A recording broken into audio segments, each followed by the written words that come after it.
नमस्कार, टॉप 5 में स्वागत है आप सभी का। मैं हूं आपके साथ श्रवण तंबोली। तो शाम के 5 बजने वाले हैं और दिन भर की 25 बड़ी खबर लेकर मेरी सहयोगी आकांक्षा और छाया हम तीनों मिलकर आपको बताएंगे पूरे दिन भर के 25 बड़ी खबरों का अपडेट। शुरुआत करते हैं। तो चलिए बुलेटिन की शुरुआत करेंगे भारत के लिए पेरिस से आई एक अच्छी खबर के साथ, जहां पेरिस ओलंपिक्स में भारतीय शूटर मनु भाकर ने इतिहास रच दिया है। उन्होंने women's 10 metre air pistol event में ब्रॉन्ज मेडल जीता। मनु ओलंपिक के इतिहास में शूटिंग में मेडल जीतने वाली पहली भारतीय महिला बन गई है। उन्होंने 221.7 पॉइंट्स हासिल किए हैं। मेडल जीतने पर प्रधानमंत्री नरेंद्र मोदी ने उन्हें बधाई दी। इधर दिल्ली में शनिवार की शाम को हुई तेज बारिश के चलते ओल्ड राजेंद्र नगर के राव आईएएस कोचिंग सेंटर के बेसमेंट में पानी भर गया। जलभराव के कारण 3 स्टूडेंट्स की डूबने से मौत हो गई है। सूचना पर पहुंची एनडीआरएफ की टीम ने 14 छात्रों को सुरक्षित निकाला। बताया जा रहा है कि पावर कट के कारण बेसमेंट में बनी लाइब्रेरी का बायोमेट्रिक गेट जाम हो गया और स्टूडेंट लाइब्रेरी में ही फंसे रहे। घटना के विरोध में आज सुबह छात्रों ने कोचिंग सेंटर के बाहर प्रदर्शन भी किया। दिल्ली सरकार की मंत्री आतिशी भी मौके पर पहुंची और छात्रों को जांच के बाद दोषियों के खिलाफ कार्रवाई का आश्वासन दिया। यार वो कोचिंग सेंटर के खिलाफ, जो उस बिल्डिंग मैनेजमेंट के लोग हैं उनके खिलाफ, जो वहाँ पर उस ड्रेन के मेंटेनेंस के रिस्पॉन्सिबल थे उन लोगों के खिलाफ, और ऐसे और भी लोग जो इस इन्वेस्टिगेशन में जिनका रोल पाया जाएगा उन सब के खिलाफ एफआईआर दर्ज किया गया है। और अभी हमने 2 व्यक्तियों को इसमें डिटेन भी किया है, जो कि उस कोचिंग सेंटर के ओनर और कोऑर्डिनेटर हैं। कि दिल्ली सरकार के मंत्रियों की और जो एमसीडी के मेयर हैं और काउंसलर हैं और एमएलए हैं जो दिल्ली सरकार के, उनकी पूरी जिम्मेदारी बनती है। वो अपनी आंखें ऐसे मोड़ नहीं सकते। वो काउंसलर कौन है जिससे बार बार बोला गया और उसने सफाई नहीं करवाई? ऊपर से लेकर नीचे तक सब पे एफआईआर होनी चाहिए, एक्शन होना चाहिए। ये मर्डर है, ये कहीं से भी लापरवाही का मामला नहीं। अयोध्या के जिला अस्पताल में धोखाधड़ी के मामले के आरोपी युवक की मौत हो गई। मृत युवक उत्तराखंड पुलिस की कस्टडी में था, जिसकी तबीयत खराब होने पर उसे अयोध्या जिला अस्पताल में भर्ती कराया गया था। पुलिस टीम उसे गोंडा में पेपर दिलाने लाई थी। मामले में परिजनों का कहना है कि उन्हें कोई भी जानकारी नहीं दी गई। वहीं एसएसपी ने अब जांच के बाद कार्रवाई करने की बात कही है।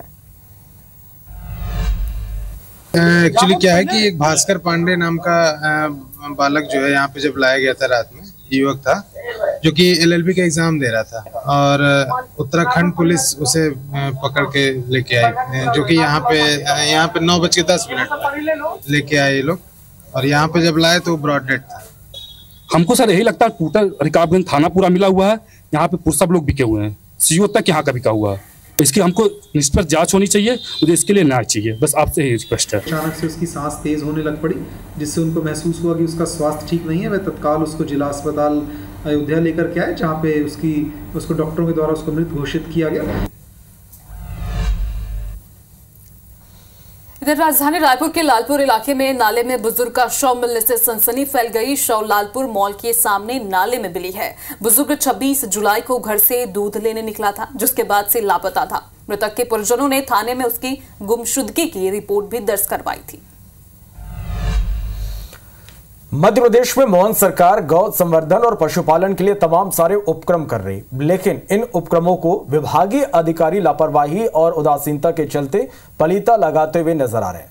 भोपाल स्थित पशु चिकित्सालय के आश्रय स्थल पर गौवंश के मृत और लाचारी वाले वीडियो सोशल मीडिया पर वायरल हो रहे हैं। वहीं जब इन वीडियो की हकीकत जानने IBC 24 की टीम मौके पर पहुंची तो वीडियो कहीं ना कहीं सही साबित होते हुए भी नजर आया। तो भोपाल की इसी खबर को दिखाए जाने के बाद प्रशासन जागा और एसडीएम डॉक्टर्स और सफाई कर्मचारियों की टीम लेकर आसरा पहुंचे, जिसके बाद मृत गाय के शवों को उठवाया गया और घायल गायों का इलाज शुरू हुआ। वहीं से लेकर मध्य प्रदेश में अब सियासत भी शुरू हो गई है, जहां कांग्रेस नेता पीसी शर्मा ने सरकार पर निशाना साधा है, तो वहीं भाजपा विधायक भगवान दास सबनानी ने लापरवाहों पर कार्रवाई की बात की है। सूरजपुर में साइबर ठगी का मामला सामने आया, जहां शिक्षक से 1,47,000 रुपए का फ्रॉड किया गया। पीड़ित ने मोबाइल में पीएम नाम का ऐप खोला था, जिसके बाद अकाउंट से पैसे गायब हो गए। वारदात के 11 दिन बाद भी कोई एफआईआर अब तक दर्ज नहीं की गई है। वही धमतरी में भी डाक पार्सल के नाम पर 3,66,000 की ठगी को अंजाम दिया गया है, जहां ठगों ने पहले पीड़ित के मोबाइल में एक ऐप डाउनलोड कराया और उस ऐप के जरिए ही पीड़ित के खाते से 3,66,000 की ठगी को अंजाम दिया। जशपुर में पूर्व मंत्री गणेश राम भगत और जशपुर के कद्दावर आदिवासी नेता गणेश राम भगत रविवार को अचानक अपने समर्थकों के साथ सन्ना थाने पहुंच गए। पूर्व मंत्री गणेश राम भगत कुछ भ्रष्ट अफसरों पर कार्रवाई की मांग कर रहे थे। बता दें कि कांग्रेस सरकार में जशपुर जिले के सन्ना और बगीचा ब्लॉक के कुछ अधिकारियों ने फर्जी तरीके से आंगनबाड़ी कार्यकर्ता और सहायिका की फर्जी नियुक्ति कर दी थी। पीड़ित पक्ष के 2 अलग अलग जगह के कैंडिडेट्स ने मामले को लेकर अपर कलेक्टर में अपील की थी और मामले की जांच के बाद नियुक्ति निरस्त करने का आदेश अपर कलेक्टर ने जारी किया था, लेकिन अब तक ना तो नियुक्ति निरस्त हुई और ना ही पात्र पीड़ितों को नियुक्ति मिली। वहीं पीड़ित ने इस फर्जीवाड़े के थाने में शिकायत भी की थी। बावजूद इसके ना तो उनकी शिकायत दर्ज की गई और ना ही आरोपियों पर कोई कार्रवाई हुई। देखिए, अब शहडोल में शराब के नशे में धुत शिक्षक का वीडियो भी वायरल हो रहा है। मामला जिले के व्यवहारी ब्लॉक के शहरगढ़ गांव के प्राइमरी स्कूल का है, जहां शराबी शिक्षक के देर से आने के कारण छात्रों को गेट का ताला खुलने का घंटों इंतजार करना पड़ा। शिक्षक के इस रवैये से परेशान परिजनों ने अलग अलग वीडियो बनाकर सोशल मीडिया में पोस्ट किया है। छत्तीसगढ़ में डायरिया तेजी से अपने पैर पसार रहा है। बिलासपुर में अब तक डायरिया के 845 मामले सामने आ चुके हैं। 19 साल की युवती की मौत भी हुई है। राज्य की बात की जाए तो एक साथ 20 मामले सामने आए हैं, जिन्हें अस्पताल में भर्ती कराया गया है। लगातार बारिश से मध्य प्रदेश में नदी नाले पूरी तरह से उफान पर हैं। सड़कें जलमग्न हैं। भोपाल में बेतवा नदी बेकाबू हो गई है। अलग अलग शहरों की तस्वीरें हम आपको दिखा रहे हैं। कोलार बांध के 2 गेट खोल दिए गए। उज्जैन में प्रमुख मार्ग जलमग्न हो गए। एटलस चौराहा आर्य समाज मार्ग में पानी भर गया। विदिशा में निचली बस्तियों में पानी भर गया। इधर छिंदवाड़ा में घाटामाली नदी का जलस्तर भी बढ़ा हुआ है। उफनती नदी पार कर एक युवक गाड़ी समेत पार करते हुए बहते बहते बच गया। वहीं नर्मदापुरम में नर्मदा नदी उफान पर चल रही है, वरना डैम से पानी छोड़े जाने से नर्मदा के जलस्तर के बढ़ने के आसार यहां पर जताए जा रहे हैं।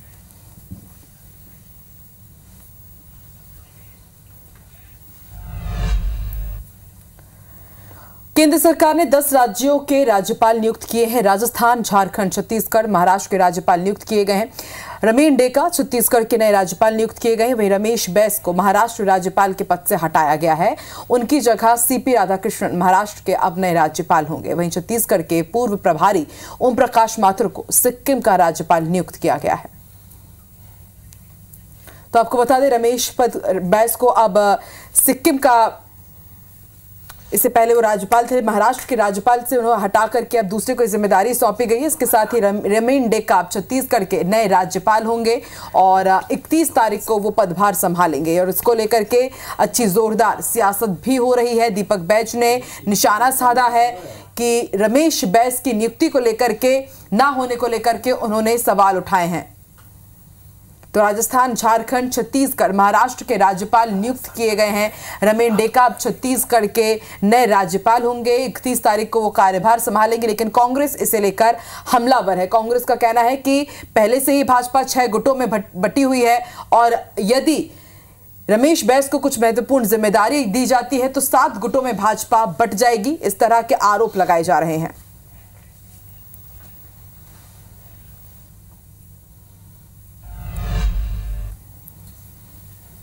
इधर रमेश बैस को राज्यपाल पद से हटाए जाने पर छत्तीसगढ़ में सियासी घमासान भी शुरू हो गया है, जहां पीसीसी चीफ दीपक बैज का बयान सामने आया है। उन्होंने कहा कि बीजेपी का केंद्रीय नेतृत्व लगातार छत्तीसगढ़ की उपेक्षा कर रहा है। बजट में भी छत्तीसगढ़ को कुछ नहीं दिया गया। अब रमेश बैस को भी राज्यपाल पद से हटा दिया गया है। बीजेपी का ये भेदभाव रवैया छत्तीसगढ़ की जनता अब बर्दाश्त नहीं करेगी। वही मंत्री रामविचार नेताम ने पलटवार करते हुए कहा है कि कांग्रेस का काम सिर्फ हर मुद्दे पर मट्ठा डालने का है। छत्तीसगढ़ के साथ लगातार उपेक्षा कर रही है कि 10 सांसद जीत के जाने के बाद भी मंत्रिमंडल में सिर्फ राज्य मंत्री दिया गया, जबकि कैबिनेट मंत्री नहीं दिया गया। जो अभी केंद्रीय बजट आया, छत्तीसगढ़ को कुछ भी नहीं मिला, सिर्फ झुंझुना पकड़ाया गया। माननीय रमेश बैस जी महाराष्ट्र के राज्यपाल थे, उनको हटा दिया गया। छत्तीसगढ़ के साथ साथ अन्य राज्यों में राज्यपाल का नियुक्ति हुआ है। यहाँ माननीय डेका जी का राज्यपाल के पद पे नियुक्ति किया गया है।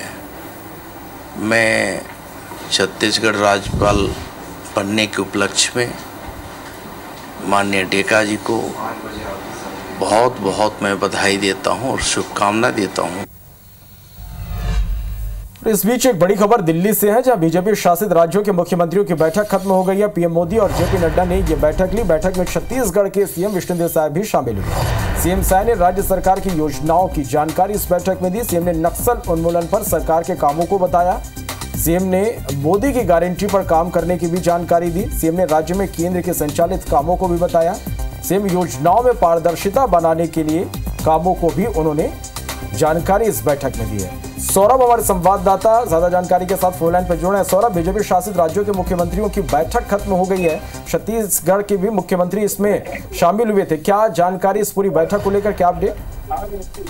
बिल्कुल, देखिए श्रवण, 4 घंटे से ज्यादा देर तक ये बैठक जो है भाजपा के राष्ट्रीय कार्यालय में हुई है। प्रधानमंत्री नरेंद्र मोदी, गृह मंत्री अमित शाह, भाजपा के राष्ट्रीय अध्यक्ष जेपी नड्डा ने ये बैठक ली है और इस दौरान जो है भाजपा शासित राज्यों के सभी मुख्यमंत्री मौजूद थे और निश्चित रूप से सभी जो मुख्यमंत्री थे उन्होंने अपने सरकार के कामकाज की पूरी रिपोर्ट दी है। छत्तीसगढ़ के परिप्रेक्ष्य में बात करें तो छत्तीसगढ़ के मुख्यमंत्री विष्णुदेव साय ने पिछले 6 माह में जो काम हुए हैं, सरकार की जो योजनाएं चल रही उसके बारे में पूरी डिटेल जानकारी दी है। खासकर उन्होंने नियत नार योजना जो छत्तीसगढ़ में सरकार नक्सल उन्मूलन को लेकर काम कर रही है उसके बारे में बताया गया। इसी तरीके से केंद्र की संचालित जो योजनाएं हैं राज्य में जिन पर कोऑर्डिनेशन है केंद्र और राज्य का, उस पर भी विशेष तौर पर बताया गया। इसी तरीके से और भी योजनाएं हैं और भी कामकाज है उसको लेकर बताया गया। और इससे पहले कि कल हमने बताया कि जब नीति आयोग की बैठक हुई तो उस दौरान भी मुख्यमंत्री ने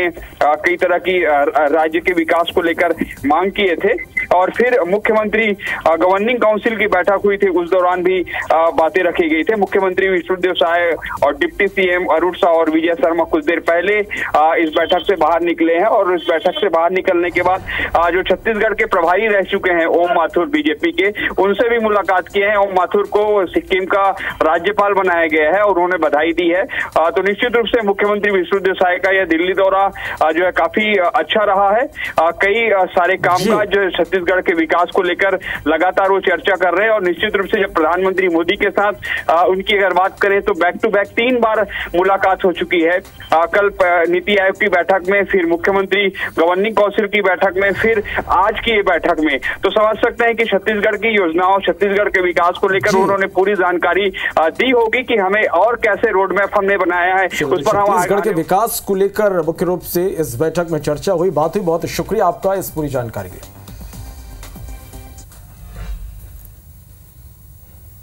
बढ़ते आगे, खबर भोपाल से है, जहां बीजेपी विधायक भगवान दास सबनानी ने प्रेस कॉन्फ्रेंस कर भोपाल से रीवा के बीच चलने वाली नई ट्रेन की जानकारी दी है। उन्होंने बताया कि 2 अगस्त से यात्रियों को नई ट्रेन की सौगात मिल जाएगी। शुरुआत में ये ट्रेन भोपाल से रीवा के लिए शुक्रवार और रविवार को चलेगी, वहीं रीवा से भोपाल के लिए शनिवार और सोमवार को चलेगी। सतना जबलपुर से रानी कमलापति ये ट्रेन चलेगी। दरअसल भोपाल से लेकर रीवा तक सिर्फ एक ट्रेन ही चलती है, जिसमें यात्रियों को रिजर्वेशन नहीं मिल पाता है। 3-3 महीने तक वेटिंग चलती रहती है, जिससे लोगों को बहुत दिक्कतों का सामना करना पड़ता है और इस ट्रेन के लिए विंध्य एकता परिषद लंबे समय से मांग कर रही थी। 13 नवंबर 2023 को भोपाल में आयोजित दिवाली मिलन समारोह में केंद्रीय मंत्री अश्विनी वैष्णव ने ट्रेन को लेकर घोषणा की थी। 25 तारीख की रात को मैं एक मित्र के यहाँ था तो वहाँ फोन आया कि अश्विनी वैष्णव जी ने मुझे कहा कि मैंने आपकी मांग को पूरा कर दिया है और अभी फाइल पर साइन करने के बाद मैं पहली सूचना आपको दे रहा हूं कि भोपाल से रीवा के लिए एक और ट्रेन सैंक्शन हो गई है। तो उसका पूरा शेड्यूल भी आ गया है और ट्रेन संभवतः शुक्रवार को, बाकी सारी अनुकूलता रहेंगी तो 2 अगस्त को भी ये ट्रेन आरंभ होगी। जबलपुर से खबर, जहां कांग्रेस पार्षदों ने अनोखा विरोध प्रदर्शन किया। नर्मदा रोड पर सड़क के गड्ढों में कांग्रेस पार्षदों ने पौधे रोपे। सड़क निर्माण को लेकर नगर निगम पर भ्रष्टाचार के आरोप लगाए गए। जर्जर सड़कों के विरोध में निगम प्रशासन के खिलाफ अब मोर्चा खोल दिया गया।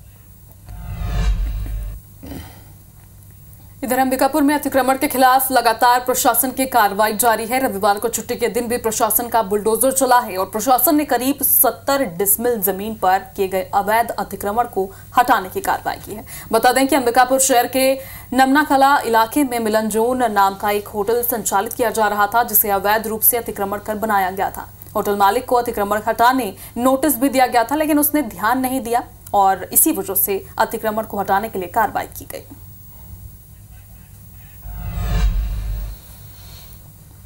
तो इसी के साथ फिलहाल इस बुलेटिन में इतना ही। लगातार खबरों को अपडेट के लिए आप बने रहिए और देखते रहिए IBC 24। नमस्कार।